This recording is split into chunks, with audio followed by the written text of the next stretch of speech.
వీళ్ళకి అవసరం అనుకున్నటువంటి ప్రోగ్రామింగ్ని రాసి దాన్ని మళ్ళీ ఈవీఎంలో అమర్చి వాటిని రీప్లేస్ చేశారా? ఎక్కడెక్కడ రీప్లేస్ చేశారు?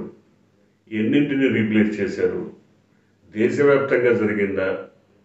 చాలామంది ఒరిస్సాలో కూడా ఇదే వాదన తెర మీద తీసుకొస్తున్నారు. ఎక్కడ దాకా ఎందుకు?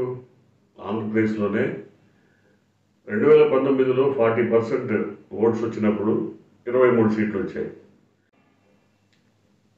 60 లక్షల ఈవీఎంలను ఎన్నికల కమిషన్ కొంటే 40 లక్షలు మాత్రమే ఇప్పుడు ఎన్నికల కమిషన్ వద్ద ఉన్నాయి. మిగతా 20 లక్షల ఈవీఎంల సంగతి ఏంటి?